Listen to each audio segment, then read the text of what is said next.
Let me welcome all of you to this next session in the world of speculative fiction. Today we're looking at a fellow Wisconsinite, August Derleth. Very interesting guy. There's a lot of mixed opinions on him, and we're looking primarily at his. We can't even say his interpretation of the Cthulhu Mythos, because he's the one who makes up the name Cthulhu Mythos. So his building off of Lovecraft. But he's also really well known for a few other things.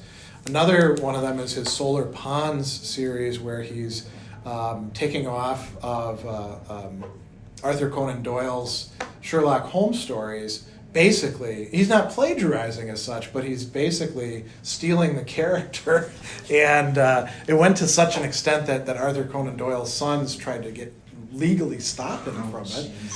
And then he also writes this massive body of literature that you could call, I guess, Wisconsinania, you know? The Sag Prairie stories that he writes, which he gets a Guggenheim Fellowship for fairly early in his career to write. That's one of his main lines. What's that? I'm just looking. I think it was the Wisconsin book.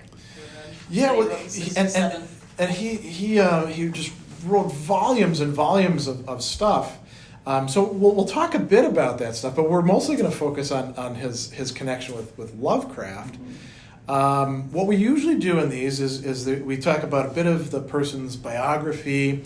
But it's called Worlds of Speculative Fiction, in part because we focus on the world building that happens within the body of work of the novelist or short story writer.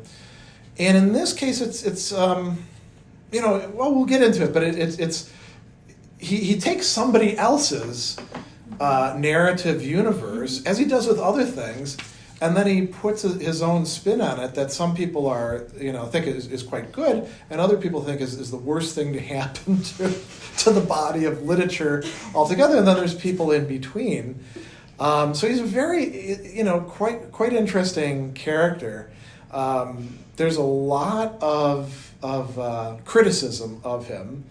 Some of the criticism of him is really for not criticizing Lovecraft enough, as we'll talk about, because Lovecraft, was a great writer, but he was also, quite clearly a hardcore racist, and probably wouldn't have even liked, if he'd known, Derleth's ancestry, probably wouldn't even have liked Derleth all that much.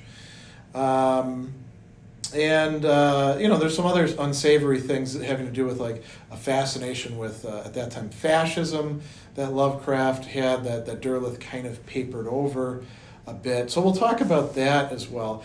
And then there's other who criticize Derleth because he's not Lovecraftian enough, because he's not writing, you might say, up to the standard of Lovecraft, or he's doing a different kind of project. So he's a really paradoxical figure, and I think it's really cool that he's somebody from here, not here, Brookfield, but we could get on the road and drive 2 hours, and we could get to Sauk City and see the bridge named after him and the house that he grew up in and all of those sorts of things. We can't say that about a lot of the authors that we look at. So let's start with his biography. And one thing that is kind of nice, he doesn't move around a lot, so most of this is actually happening in Sauk City. He does get down to Madison every once in a while to lecture at UW. He also goes to school there. He'd go up to Minnesota every so often. He clearly had an interest in Milwaukee, because he actually writes about the Milwaukee Road in one of his books. And he did go out to California and did one semester as a guest lecturer out there, but for the most part he's just staying in Sauk City. He's born to William and Rose Derleth. His ancestry is partly French, partly Bavarian. There were a lot of Germans who had emigrated to parts of Wisconsin, after the Revolution of 1848. And so Sauk City was one of the places, small town, but one of the places where a lot of those 1848ers had gone. And they're part of what gave Wisconsin our heritage of, progressivism and socialism. And, we've had socialist mayors in Milwaukee, which is kind of a rare thing. But, still based around farming communities and stuff like that. And Derleth, he goes to the local schools.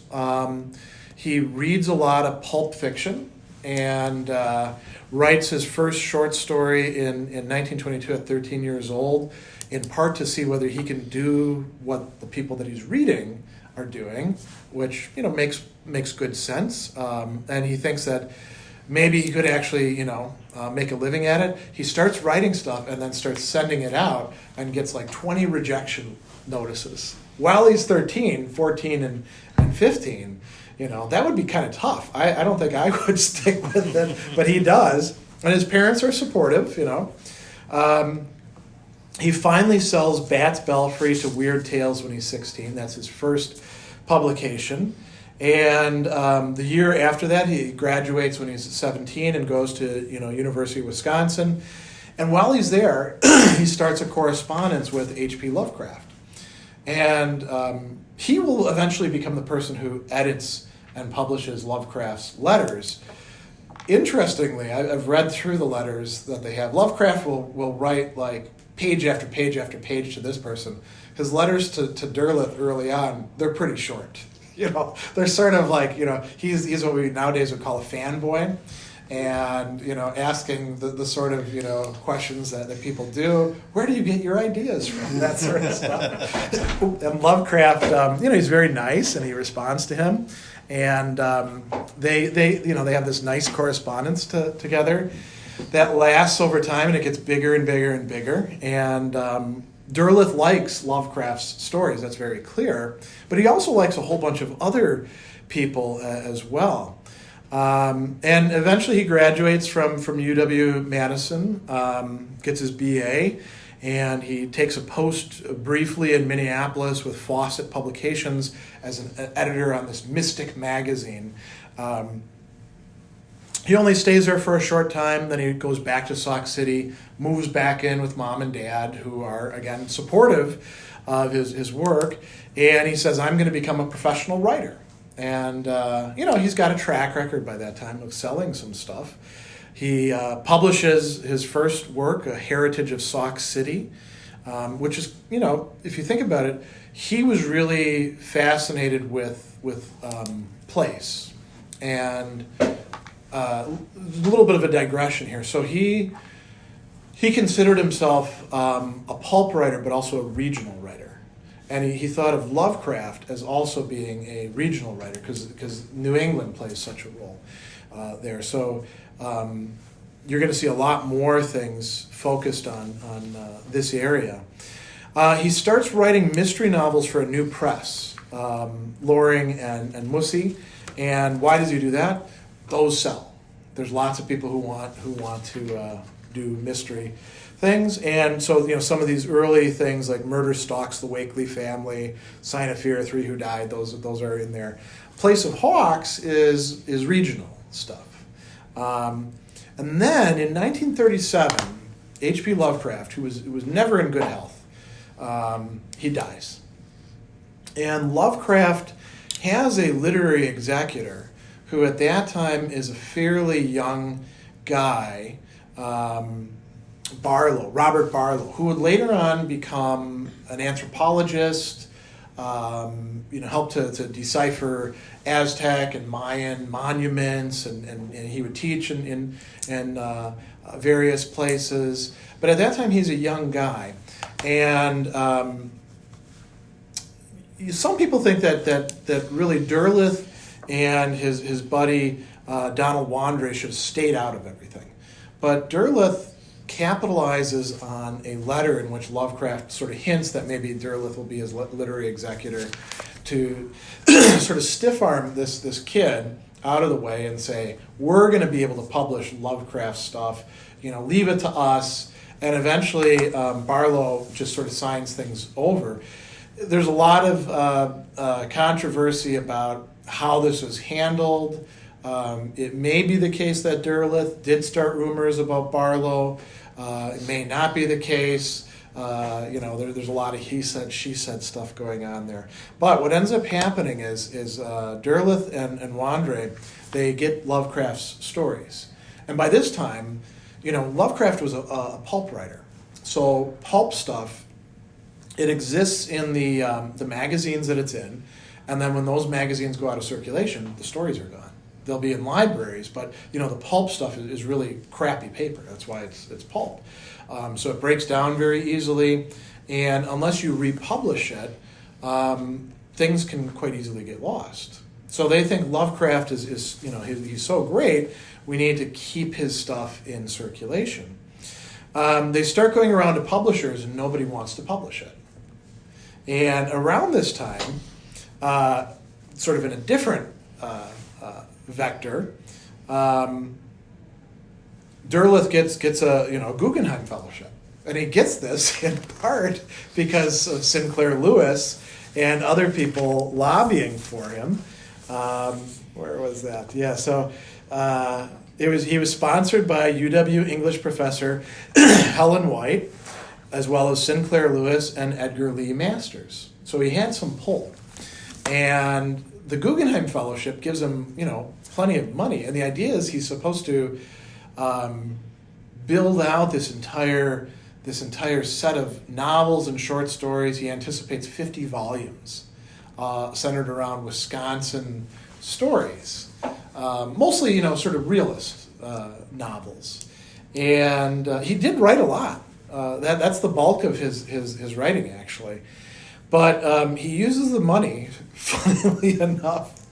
He uses the money to bind his comic books because he thinks comic books are actually an important important genre, and he realizes that they're going to break down if they're not preserved well. So that's what he uses a lot of his Guggenheim money to do. He's still living at home too, so he can afford to do that sort of thing. And then in 1939. The publishers have just not been interested in publishing Lovecraft's stories. So he says, well, hell, we'll start our own press. And he forms Arkham House. Arkham House will become a very important press, not only for Lovecraft, but for speculative fiction, much more broadly speaking, and will also publish things like Robert Bloch's Psycho and other novels, throughout the 20th century. And so Arkham House is originally founded to give them this flexibility to publish stuff. And that's when he does start getting Lovecraft stories together and publishing them. He also starts doing things that some people are willing to call collaborations, and other people say are really him, publishing his own stuff under Lovecraft's name, and in other cases, taking Lovecraft's materials and touching them up himself and saying they're collaborations. He plays a little fast and loose with some of these things. And the ones that I've got in black on this are things that are Lovecraftian, you could say. In 41, he becomes literary editor of Madison's The Capital Times. And so he's got to go to Madison every so often. Sauk City is not that far from Madison. 42, Wandre enters the army, and that's really most of his that's not completely the end of his connection with Arkham House. Later on, when Derleth dies, he'll resume some services, but for the most part, Wandre is not going to be that involved. And notice just how many works Derleth is churning out in those years. Some of them are Wisconsin things. Some of them are Lovecraftian things, like Someone in the Dark, H.P. Lovecraft, a memoir, Something Near. Marginalia is one of those things where he takes Lovecraft's stuff and kind of puts his own spin on it. Not Long for This World later on in 48. Not 1949, Something About Cats and Other Pieces is another taking Lovecraft's things and turning it into a collaboration. As a matter of fact, I've got one of the collaborations right here that's from the Marquette Library. The Watchers, Out of Time, and Others by H.P. Lovecraft and August Derleth, right? Now, some of these things were ostensibly Lovecraftian, and others maybe not quite so much. And there's a great foreword by April Derleth, who takes over, his daughter, who takes over Arkham Press after Derleth dies. Here, let me see if I can find this little passage. She writes, when Lovecraft died in 1937, Derleth was one of the few to recognize him as a prominent figure in the domain of supernatural horror. That recognition was to develop into a quasi-obsession, a personal commitment to see that Lovecraft's obsession would be contained within hard covers. She talks about them collaborating. She says, the title story for this book was a long time coming. It was to be the final collaboration, and perhaps significantly, Derleth was at work on this story at the time of his death on July 4th, 1971. The story is about half complete, but sufficiently so to enable the reader to apply his own imagination and reach his own conclusions. The editors of Arkham House felt that this story should be published in its incomplete form so as not to distort the essential literary quality of Derleth and symbolically bring to close a great literary life. Now, she's saying that they're collaborating in 1971. Lovecraft has been dead now at that point in time for more than 30 years. So I'm not sure you can really call it a collaboration. Unless he's writing with a Ouija board. Oh, yeah, exactly. Well, I mean, the irony is, we were going to get into this a little bit. So Derleth and Lovecraft, they have different basic, you could call them philosophies of life, death, the cosmos and stuff like that. Derleth is a practicing Catholic, but he's not one of those Catholics who thinks that like there's only the supernatural as understood and interpreted by the church. He's fairly Catholic, broad in his tastes. Lovecraft is by his own words, a scientific materialist. He doesn't buy into any of that sort of stuff. If there was going to be any sort of survival of something after death, it would be like vibrations of energy or something like that. And how the hell would you know that it's Lovecraft? So it's there's a discordance there. But anyway, coming back to this, so I think did I mention this just before we started, or did I mention it already in this?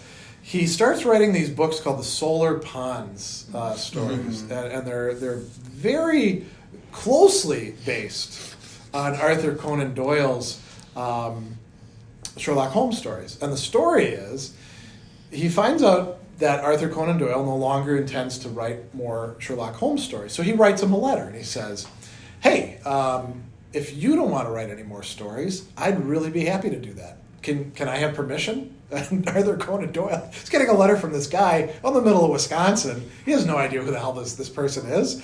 He says, definitely no, you cannot do that. Don't do that. I'll sue you if you do. And so what does Derleth do? He says, that's fine. I'll just write about this guy, Solar Ponds, who is a detective, and he uses, deduction and ratiocination to figure things out. And he has a doctor friend who's been in a war, and he's got a landlady, and he starts publishing these things through Arkham House. And eventually Arthur Conan Doyle's sons, after Arthur Conan Doyle has died, they try to stop him by legal means, and the case is essentially thrown out. And he just keeps publishing these. Oh my God. He publishes a lot of, I think there's 7 or 8 Ponds volumes. So that's kind of an interesting thing, and that'll go into when we talk about him being what we might these days call a fan fiction writer, and the nature of fan fiction. But anyway, going on, so he winds up being president of Associated Fantasy Publishers. In the 1950s, he gets married. And I have not been able to track down much information on this woman that he marries, Sandra Evelyn Winters. He has 2 kids with her, April Rose and Walden, who goes by the name Wally. And after just 6 years of marriage, he divorces.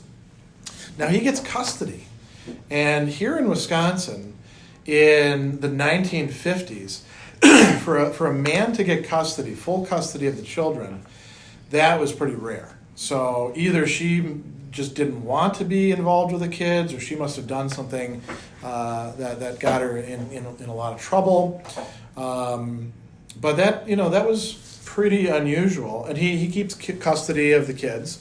At this time, he's also starting to publish a lot more of the Lovecraftian stuff. That's his stuff. So The Survivor and Others, The Mask of Cthulhu, which is a set of short stories, some notes on a non-entity, The Shuttered Room, and other pieces. Those are sort of taking Lovecraft stuff and saying it's a collaboration. The Trail of Cthulhu comes in 1962.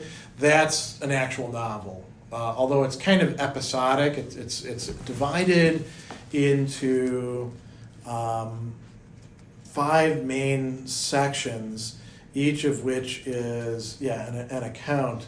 So there's the manuscript of Andrew Fellon, the deposition of Abel Keene, the testament of Claiborne Boyd, the statement of Nayland Collum, and the narrative of Horvath Blaine, each of which is they're connected to each other, but it's not one single narrative that runs through the whole thing. Well, actually, I will say there is one single narrative that runs through the whole thing, almost ad nauseum, that of the Cthulhu Mythos, which we'll come to in a moment. So he goes on. What's that? Arthur Macon's The Three Impostors, I think, had a similar setup where it's their stories, and there's something sort of horrific and nondescript happening in the background of it. There's sort of a relation between those interlocking stories. Yeah, well, what I mean is that every Cthulhu story that Derleth tells, there's going to be some passage in there that basically lays out the whole Cthulhu mythos. Yeah. Mask of Cthulhu. And it's almost like he assumes a reader who hasn't read any of the other stuff, or he's just trying to drive the point home. So, yeah. Word count. Well, he with his stuff, he didn't have to do that because it's his own press.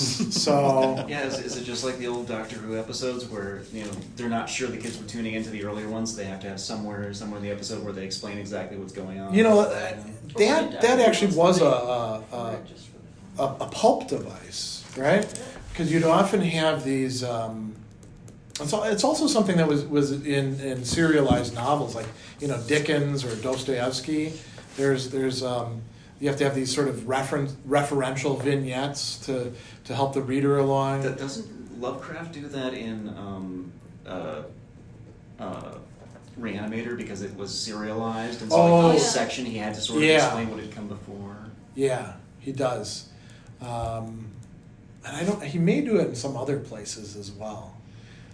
I think it happens in the Mountains of Madness as well, because that was serialized when it first came out. Yeah, I mean it's a kind of a common, what do you want to call it, trick or a trope or something that you have to do. And when a novel is being produced out of that stuff, then if there's good editing taking place, they could probably get rid of that stuff, right? Mm-hmm. But I think in a lot of cases that just doesn't happen. So, so in any case, he switches jobs in '60, begins publishing this Hawk and Whippoorwill magazine, and resigns from the Capital Times. And I think in part that allows him to be at home more often. He's not going to live that much longer after that. He dies in 71. He's still, churning stuff out. In 1969, I was actually just talking about this with my dad earlier today. This poor guy, he goes to the hospital because he's not feeling good, and he thinks he needs to have a gallbladder operation. So he gets there, and among the things that they find that are wrong with him, he's got hepatitis. And has had it for years. He has a collapsed lung. He was just living with these Yeah, I mean, he was a really physical guy. Mm-hmm. So maybe he just thought, well, this is just slowing down. Well, and then according to this, 2 years later, dies of a heart attack. Yeah, And it was probably because of all the stress his body was under, It's funny, too, because one of the interviews that I read about, where the person is complaining about how he couldn't get straight answers from Derleth about, Lovecraft's racism, which we'll talk about in a bit. He mentions that he's interviewing Derleth at Arkham House, and in between the shelves or hidden away behind them, Derleth pulls out a box of Chips Ahoy cookies, and as he's doing the interview, he's munching on them. So you can imagine that this guy was probably not, living the most healthy lifestyle. I think a lot of times, when you're your own boss and you're doing things like editorial work, it's pretty easy to, fall into bad habits, isn't it? I mean, I know I do a lot of. I do a lot of client-based work, and I know it's easy to put in long hours and eat bad and stuff like that, So, but in any case, yeah, he goes into the hospital and I'm sure. when he ends up dying of a heart attack, this guy Wandre steps back in for Arkham House, because now you actually have a going concern. Arkham House has got lots and lots of publishing to do. So Wandre says he'll act as editorial director temporarily, and he's only there for about a year. Some other people take over after that. Meanwhile, April goes off and gets her college degree, and then comes back, and she takes over as the director of the press for a while. She unfortunately dies pretty young. She's around 57 when she dies.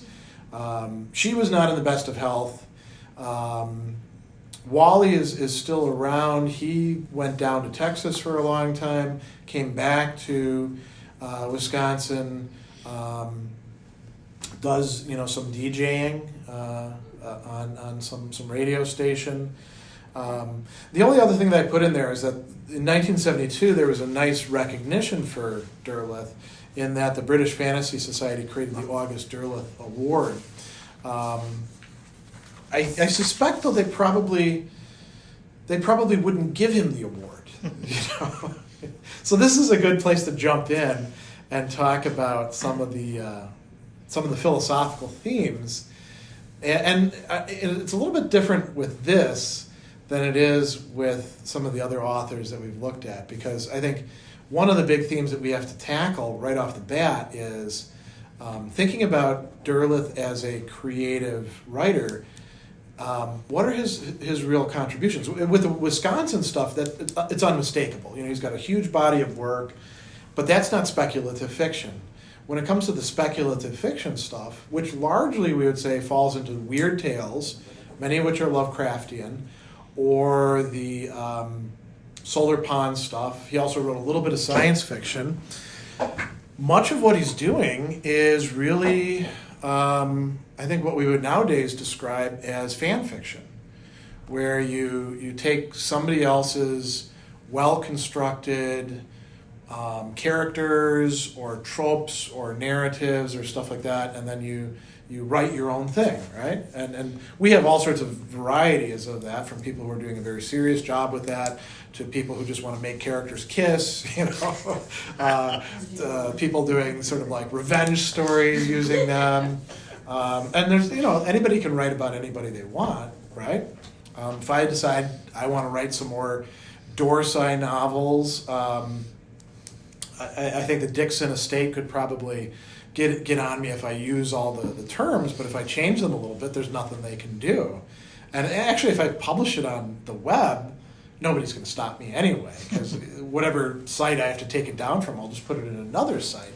But I don't write fan fiction. Did any of you write fan fiction? I posted an archive of our own, which has an actual legal team to ensure that transformative works aren't suddenly taken down or anything. Oh, interesting. Yeah, some fanfic writers got together. It's also an impressive coding project that it's like Wikipedia for fanfiction. Really?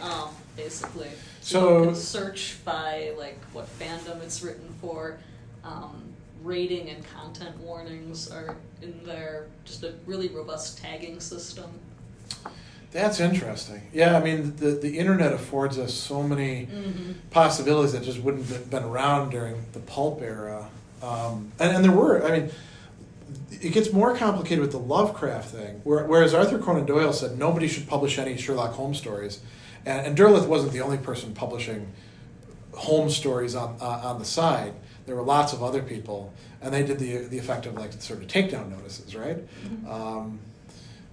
Lovecraft encouraged it, and so you mentioned Clark Ashton Smith, right? And no, you mentioned Macon, right? Yes. And then there was Howard and a bunch of other people who, during Lovecraft's life, took a stab at writing Lovecraftian stuff. And then there's other people after his death who've written a lot of very good Lovecraftian stuff. And I think Lovecraft was pretty cool with that. He didn't seem to be too concerned about making sure that everybody had to meet a certain standard or anything like that. But the question is, well, how should we look at this fan fiction? What determines whether it's really, first of all, what determines whether it's faithful to the source material, and then what determines whether it's really good?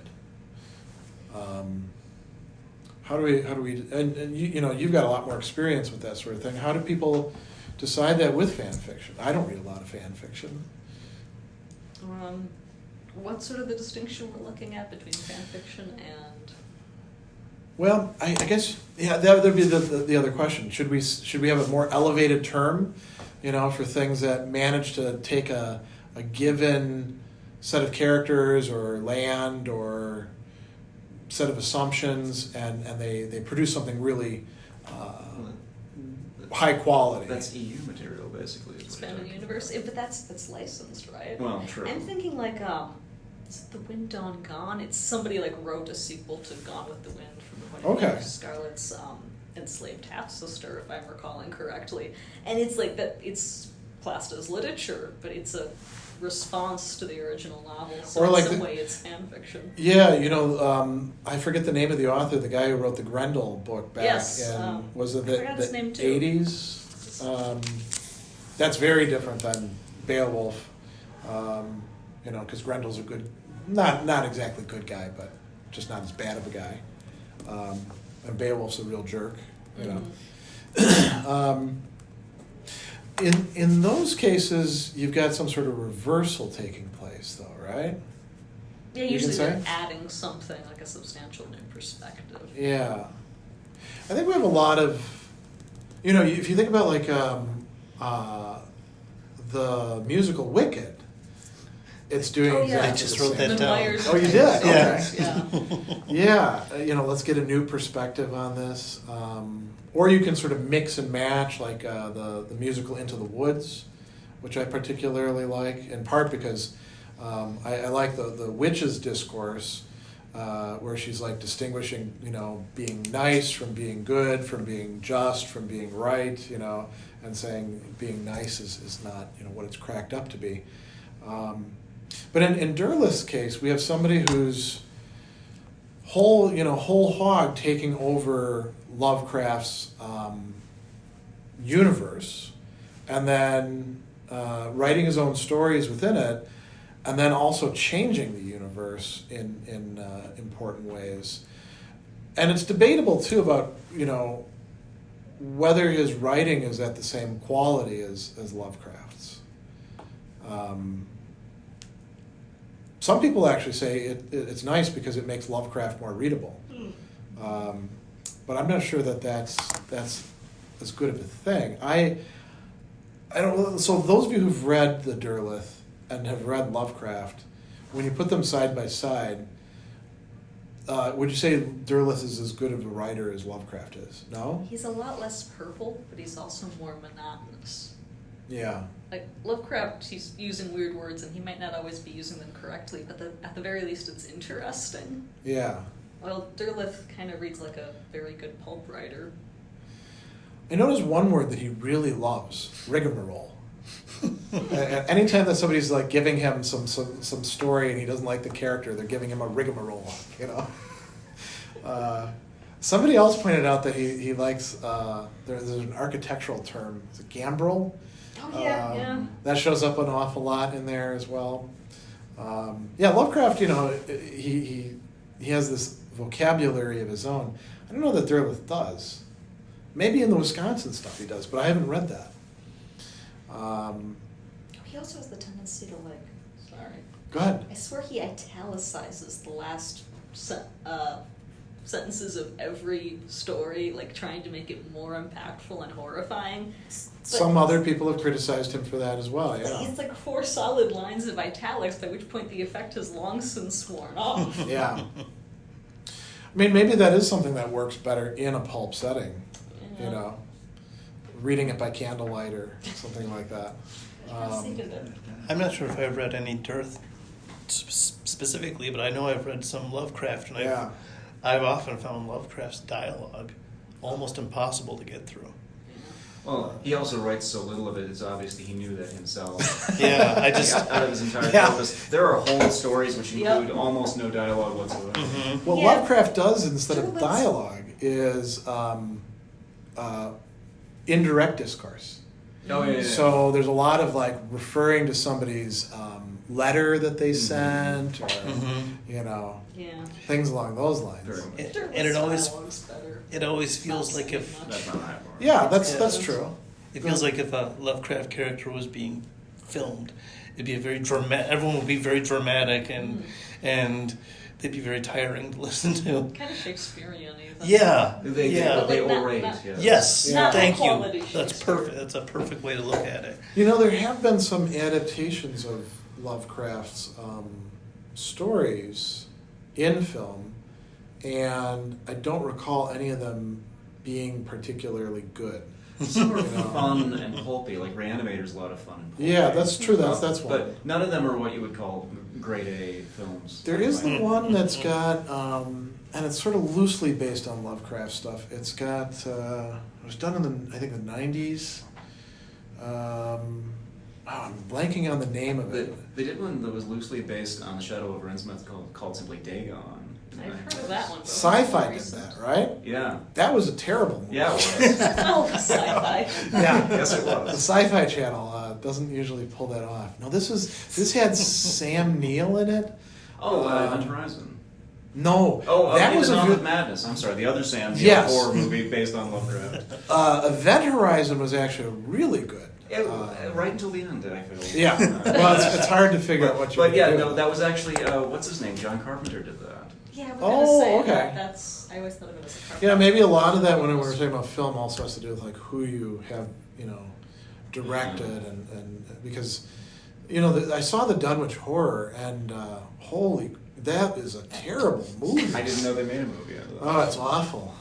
And there were proposals to redo it, but no, I don't think anybody's pulled it off. So, but No, I wasn't impressed with In the Mouth of Madness either. I have to say.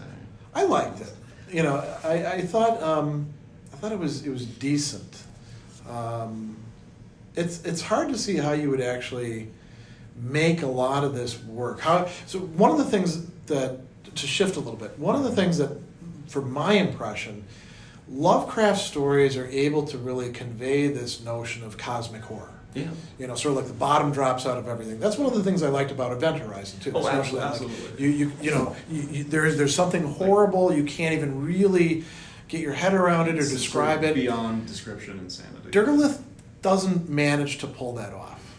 Derleth, there is horror, but it's a little bit too contained, in part because he systematizes things a bit too much. Mm-hmm. And I think when you're doing a movie, it's hard to resist that temptation to make everything kind of fit. I think there's a danger of that. Yeah. Another movie that was kind of, I remember it being very scary when I watched it. I haven't seen it for a long time. Was Prince of Darkness. It's very strange in that way. I would call it Lovecraftian because it's so utterly surreal and it doesn't really explain itself. Yeah, it's also Carpenter. That was, and part of what made it so scary were those transmissions coming from the future, And you're right; they didn't bother to explain it. Like this vat contains the devil, and it's dripping upward onto the ceiling. Yeah. And possesses, and like none of this is really explained, which I feel is Lovecraftian about it, because it's just sort of like this thing beyond sanity is occurring. Yeah, I mean, Lovecraft provides explanation up to a point, and then you have to exert your imagination beyond that, and that's what produces the effect. Whereas Derleth, he's perfectly willing to explain everything over and over and over again. So actually, let's make a transition to talking about his reinterpretation of the Cthulhu Mythos. And I created a handout for you, specifically on that. Derleth does two things. Maybe where did I put my copy? He thanks. He rearranges the mythos. Well, he comes up with the word mythos to begin with. Lovecraft preferred to call it Yog Sothoth. Yog Sothoth is one of these great old ones. Is like, if that's really the term Lovecraft used, that's interesting, because that's not the name of the great old one that you're thinking of. Like the great old one is called Yog Sothoth. Oh, I'm mispronouncing it. Oh, okay. I wasn't sure if he came up with a separate. No. I could have seen it just being like, a bunch of yogs and sogs in here. Let's go. Yeah. I mean, the thing that's kind of cool about it is it implies that you're just like, you're kind of puttering around with this stuff, right? Well, you gotta just throw it out. I just texted my sister that this is the Yog Sothoth up with which I will not put. It's like, behave yourself. So makes it sound like a little bit of naughtiness as well. yeah, I mean, yeah, exactly. And Lovecraft is if you think about it, he's actually quite generous in letting people, play around with these ideas and encouraging them. Derleth turns it into a mythos, and Derleth, he likes that word mythos in part. There's actually like a whole discussion of it on his part in, I think it's at the very end of this. He says this in an essay, but he says this over and over again in the stories too. He says that, here we go, the Cthulhu mythos is a myth pattern developed gradually by the late H.P. Lovecraft in the final phase of his creative work. And then here, there's a quote that Derleth attributes to Lovecraft that people who've spent way more time on this have tried to track it down. They say Lovecraft didn't actually say this. This is a paraphrase of something that may have been in a letter. Lovecraft saw it as based on the fundamental lore or legend that this world was inhabited at one time by another race who, in practicing black magic, lost their foothold and were expelled, yet live on outside, ever ready to take possession of this earth again. And then here's what Derleth says. Its similarity to the Christian mythos, as well as to other myth patterns common to both history and fiction, will be immediately apparent to the literate reader. So, really?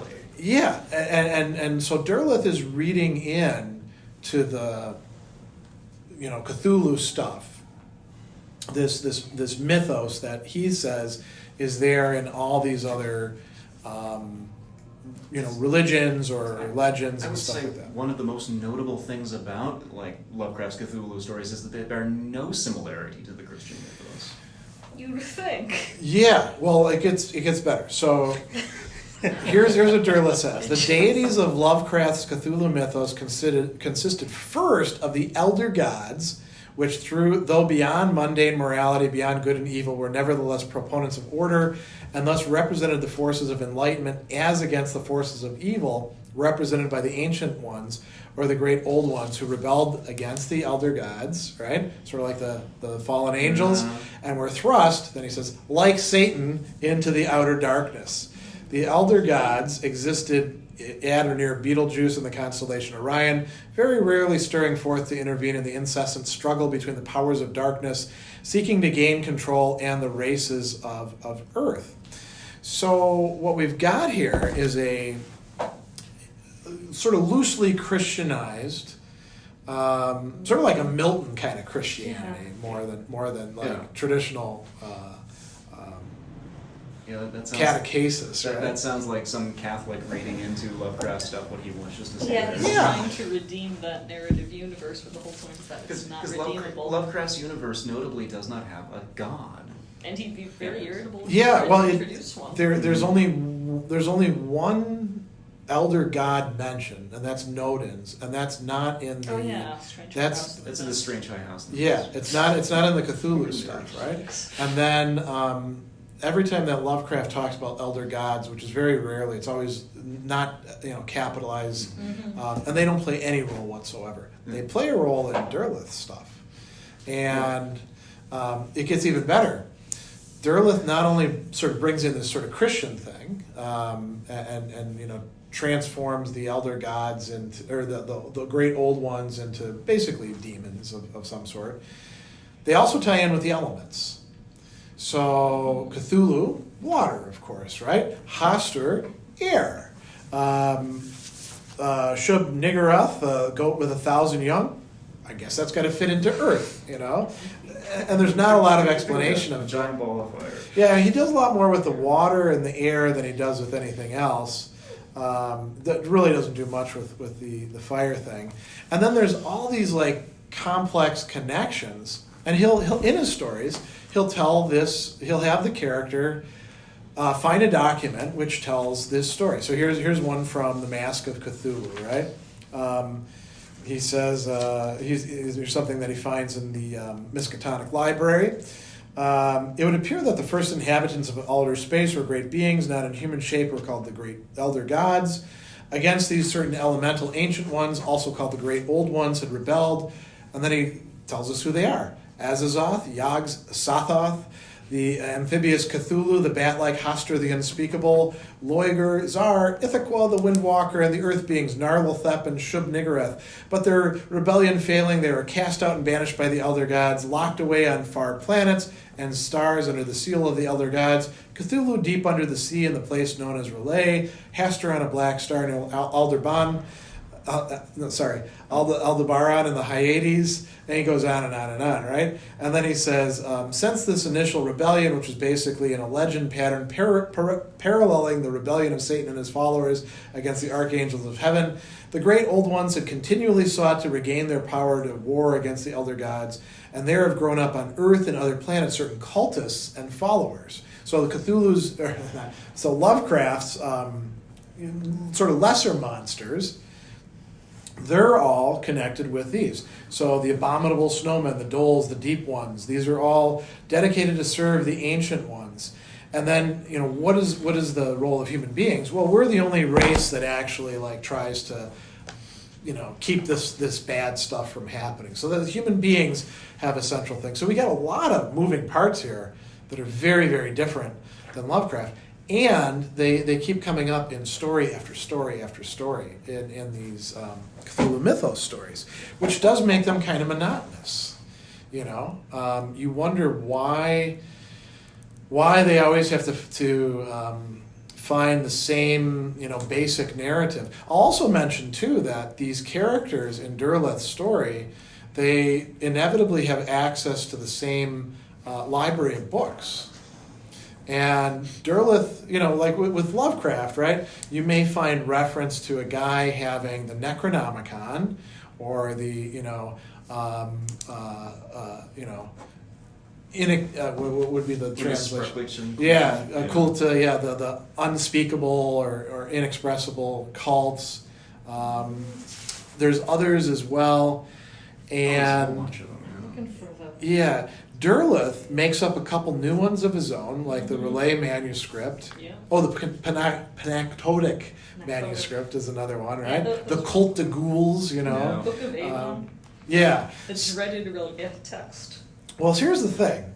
Derleth, he'll put these into a long, a paragraph.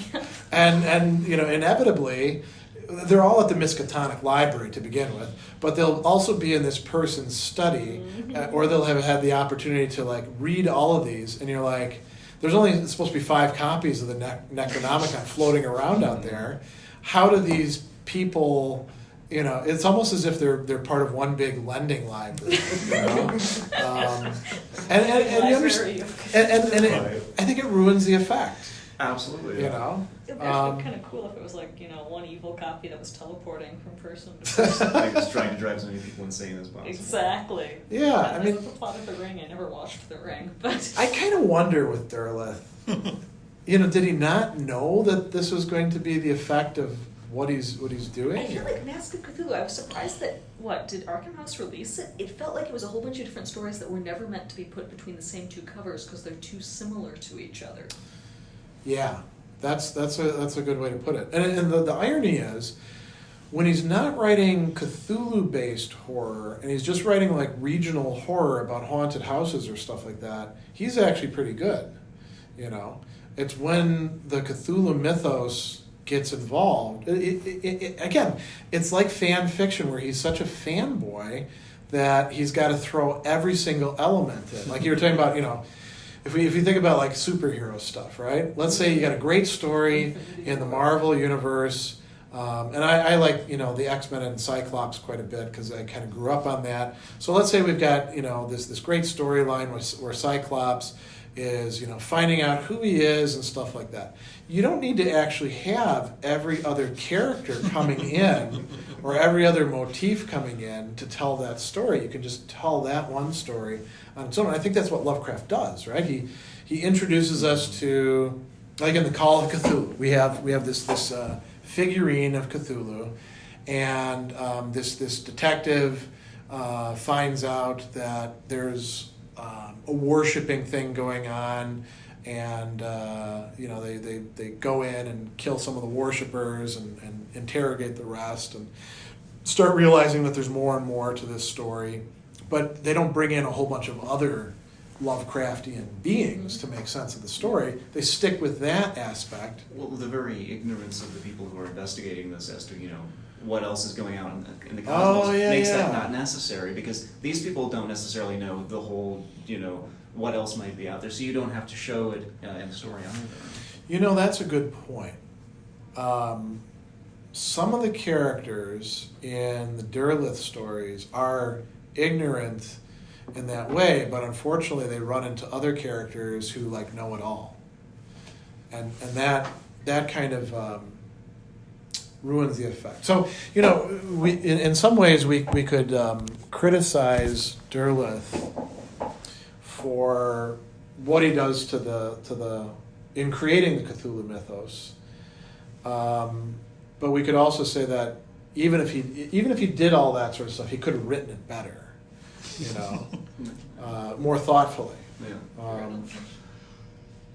So maybe those are two different grounds for criticism and complaint. That said, I didn't find them bad to read. I find some authors where I pick it up and I'm like, I can't read this crap after a while. They were enjoyable, but it feels like it's falling short. One of the other things I did want to talk about, though, maybe there's a bit of redemption for him, is the importance of Arkham House, So we can say, well, this isn't exactly what Lovecraft had in mind, but then we're sort of judging it by what Lovecraft himself was able to generate. But Derleth is the person who actually was able to get Lovecraft republished, if only by creating his own publishing house. It's really debatable whether anybody else would have been able to do that. And we might have lost Lovecraft's work. He might be very obscure. He wouldn't have had the influence. And as a preserver of Lovecraft's material, he's invaluable. Yeah. And that seems to be where his legacy really lies in terms of people who know about him. They generally know about him because of Arkham House and what he did. Yeah, and Arkham House did a lot more, too, So I think that's pretty important. He seems to have been somebody who had a really good head for figuring out what would actually be publishable and what wouldn't, and that takes a certain kind of intelligence. It's not exactly the same that produces cosmic horror, but what we have is largely due to his preservation of it. So that seems to be quite important. So that goes into the legacy. Another thing that I'd mentioned, though, is Lovecraft was indeed very racist. It's interesting because I was reading one of his letters as I was trying to find the Derleth ones, and I don't remember who he was writing to, but man, he was definitely a racist of the sort of WASP type. Oh, the racial purity thing was so big with it. He, so in this letter, he's describing how different places have problems with different ethnicities, and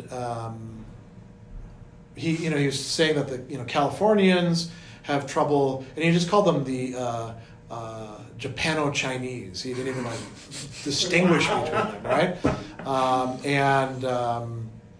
Louisiana and Mississippi with African Americans, and of course he didn't use the word African American. And he's going through place after place after place. And then he said, in New England, our problem is with these Latins. And by that, he means, and he had epithets for each one of them. He's talking about the Portuguese, the Italians, and the French Canadians. And you think about it. Nowadays, if somebody's a white nationalist, they're not going to say that Portuguese or Italians or French people are not white. For Lovecraft, they weren't. It was Anglo-Saxons. Oh, it was also in a letter too, where he was talking about Jews, and he really didn't like Jews in general, but he really didn't like Asiatic Jews as opposed to European Jews. And he comes out and he says that the Puritans, what was wrong with them is while they were, good English stock, they allowed themselves to be misled by this Jewish book. And this is early on in his career. So Lovecraft would say things like that pretty routinely. And it shows up in his stories, too. There's one in particular, the horror Red Book. Yeah, exactly. Yeah. Oh, yeah. Well, but any time that he has a chance to describe a degenerate group of people, in the Cthulhu thing, if I remember right, there's some Cajuns involved, right? Yeah. Well, those are clearly degenerates. Yeah, they're all the nefarious people who are up to no good. Yeah, and he complains about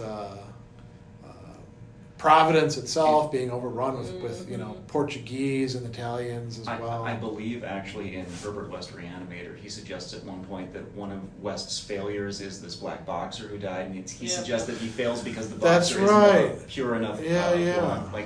Isn't a high enough race for him to be reanimated or something along those lines. So Derleth, gets asked about this sort of thing, and his take on it was, he wasn't really serious about that sort of stuff. He was just joking around, and clearly that's not the case. To play a tiny little bit of the devil's advocate, yeah.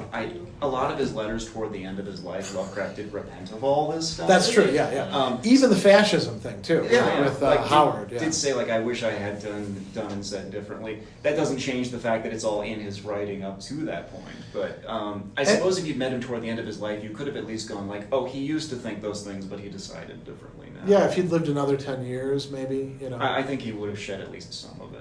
I'd like to hope. Yeah, maybe. I mean, a lot of it seems to have been very visceral, at a very bodily level. Some of his descriptions of, I think I was being in New York or somewhere that was just too diverse for him. He writes exactly the way someone would confronting, the Innsmouthian, that kind of visceral horror of being forced to do something that disgusts you, and it's wow, man, wow. So it would have taken a lot of work, I think, to undo that. Would have been worth doing. But. Well, he seemed to be uncomfortable. So Derleth, in publishing some of Lovecraft's stuff, did actually change things. Now, he didn't do that with the letters. He left them more or less as they are, although you do see a lot of ... where things might have been taken out. Well, and also Lovecraft, too, he died before the world really found out what World War II was about. Yeah. And if he was already changing in the late 20s, early 30s, who knows what that impact would have had on him. Unless he had to choose between fascists and Great Britain. Yeah. He'd pick Great Britain. But so. hopefully. At the same time, to say, as I'm sure Derleth did, that he didn't believe in any of this ever, is to definitely Bowdlerize him. Yeah, and it seems disingenuous, because if he thinks Lovecraft didn't believe in that, why change the wording to sort of soft shoe some of the It sounds like stuff. something a salesman would do. Yeah, I guess that's a good point. Or someone apologizing for an older relative. Yeah, Yeah. absolutely. Yeah. Yeah, like, oh, that's just grandpa. He's just another time. I mean, Uncle if Howard. you're starting something like Arkham House, at least from the beginning, for the primary purpose of like having this guy as your flagship, Yeah. to try and like soft sell that and say like, oh, I mean, he said a few things, but it was just of his time. He was I mean, that makes a lot of sense. And from they a are sales from a different. perspective. They are two different generations, so Yeah. it actually does like fit the older relative thing quite well. Yeah, that makes a lot of sense. The last thing that I was going to bring up as a sort of philosophical theme, and we can certainly talk about other ones that you guys would like to put on the table, is it's just sort of a question like what makes a mythos? Well, you know, we've got the Cthulhu Mythos.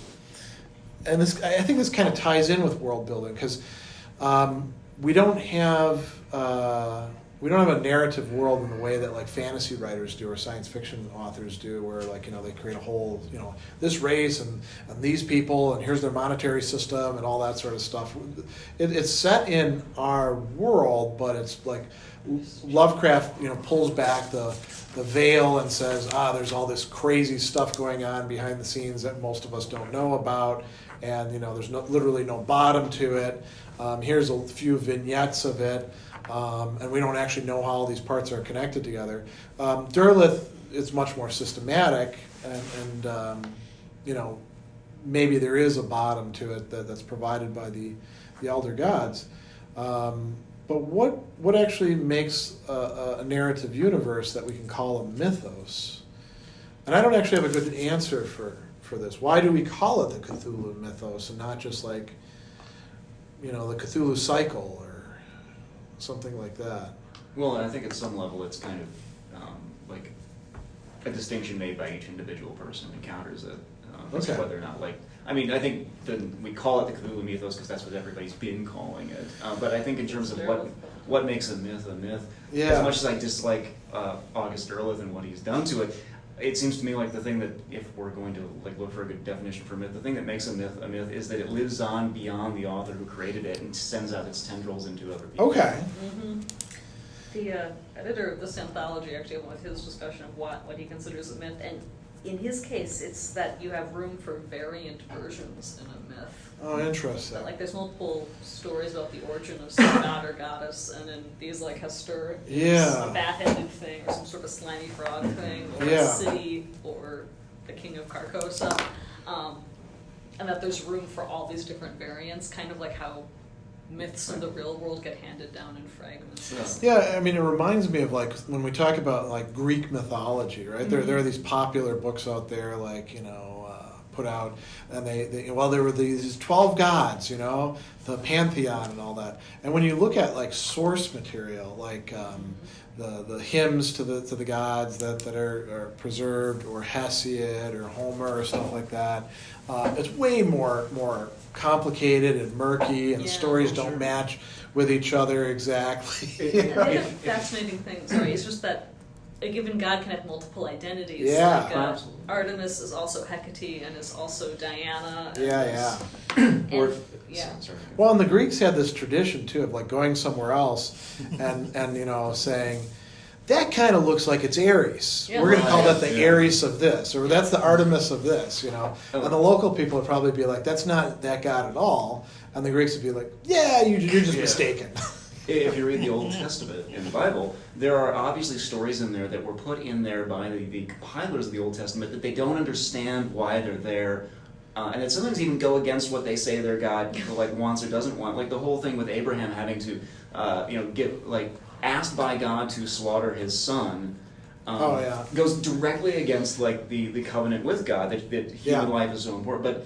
And yet it's clear that the people who are writing the Old Testament don't know why the story is in there, because it seems to, but it's part of their myth cycle. Well, It's part and of their then you get the shared- Talmud with people arguing back and forth about every bit of that story about, and sometimes they'll say, this is our best guess, you know. Right. It was part of this shared and like you were saying, created myth where everyone had a slightly different perspective. Well, even and everyone- Genesis opens with two subtly contradictory versions of I like that actually, because then one of them is much more sort of, gender equality, and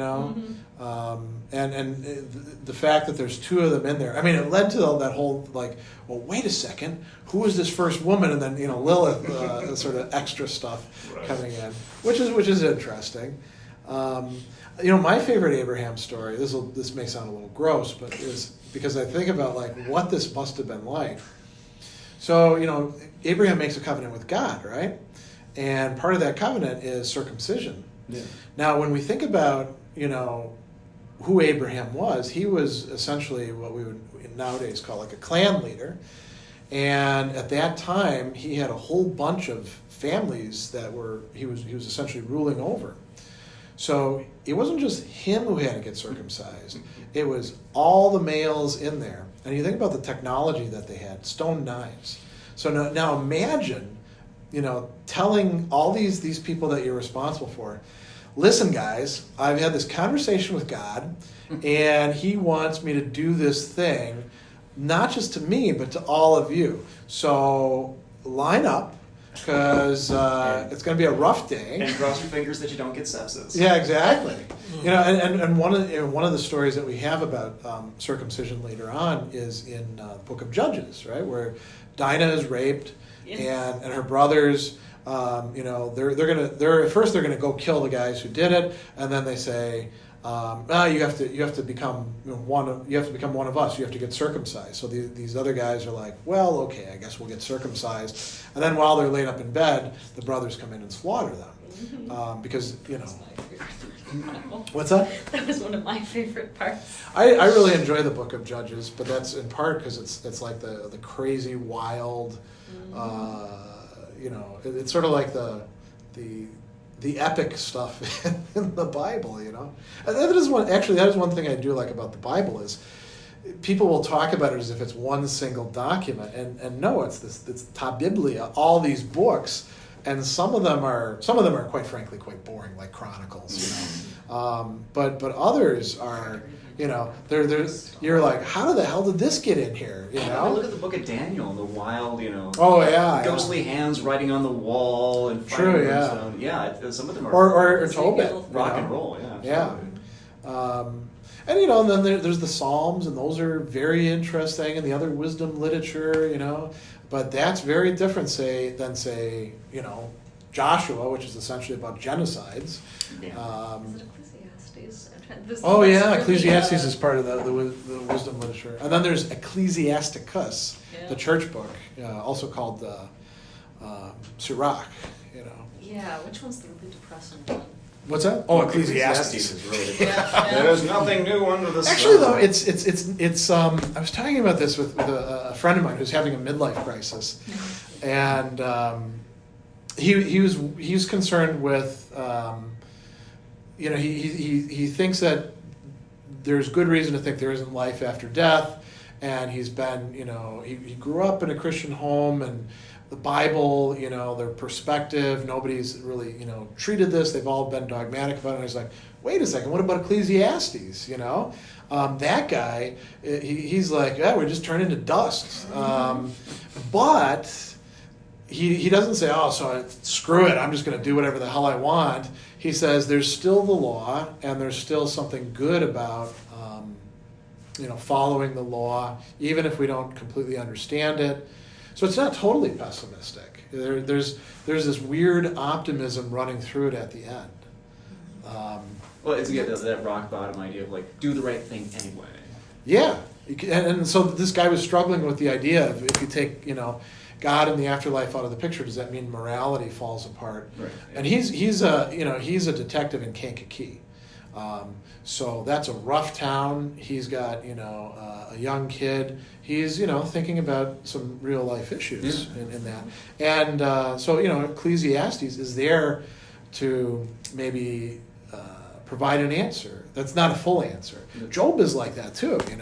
I mean, at the very end, everyone's like, "Oh, God's kind of a jerk because he's like, who are you to question me?" But if you read it, I mean, it's a philosophical dialogue to begin with. But you look at what's going on. Where it ends isn't with God saying, shut up, Job, all of you are idiots or anything like that.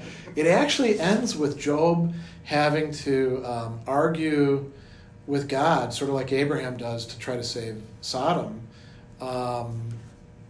on behalf of his friends, who are the real screw-ups, and trying to say, hey, be merciful to them, don't smite them for their, I guess, intellectually bereft jackassery or something like that, I mean, it doesn't use those words, but yeah. Yeah, well, and I think it's like being a parent.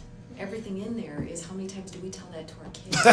Do not ask, do not question. This is the way it is. You don't understand. I'm the one that knows everything, and that's why I look at a lot of that book is it's nothing more than a conversation between us as children to the parent. Yeah. And he can't explain what we can't understand at the moment. Right. Oh, and so much of it seems like, these people trying to say, we are looking for some way for all of us to live together without murdering each other. Yeah. And like we'll come up with any way we can to bring that about, like either rules and laws or saying, whatever it is that keeps society alive, basically.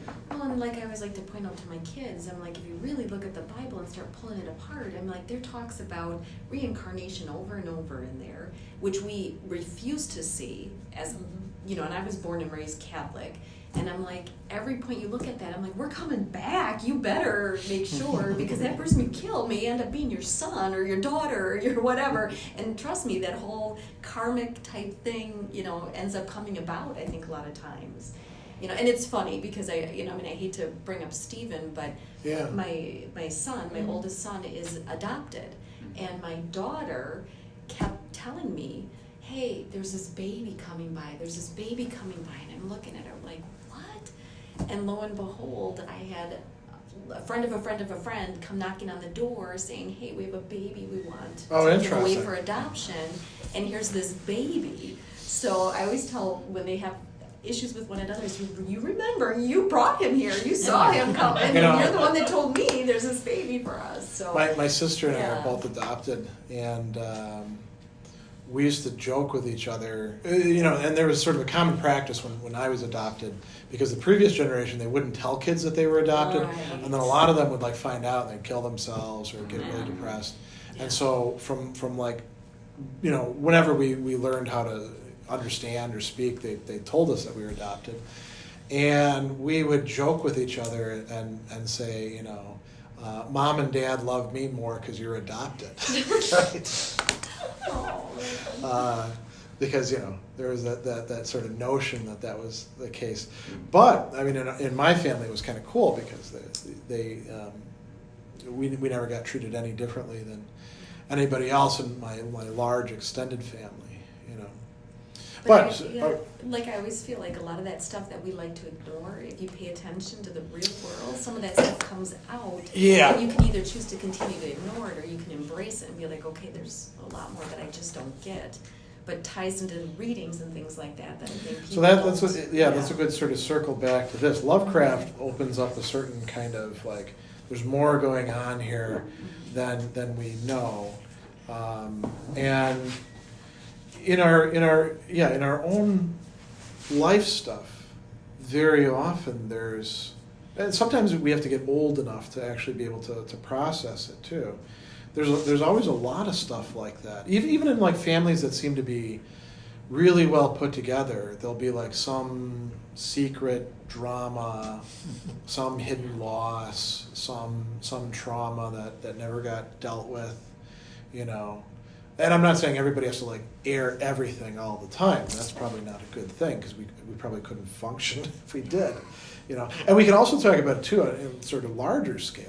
We think about how people relate to each other outside of the family in our societies, and what gets papered over, and what losses took place. I think maybe some of horror. This is a bit of a different point. Some of horror maybe has its or weird tales maybe has its force because it plays off of that stuff. The notion that there's more going on and that we haven't really processed it. I think with Lovecraft that was definitely going on. Derleth, it's harder to say. Again, I wish I had read the Wisconsin stuff because then I could speak competently about it. Maybe he had something like that with writing about the landscape or the people of his town, you know. I don't know. Have any of you read any of the Wisconsin Just stuff? the one. Yeah. What was your impression? It was probably well written. I didn't find it super interesting though. Okay. Yeah. It had sort of a paint by numbers love subplot. Maybe the stuff doesn't age very well then. Might You know, be. I mean, when we talk about American regional literature, there's some authors who are like, that stuff we still got to keep reading because it's really. Yeah, I mean, it wasn't my Antonia. I'll give it that. Yeah.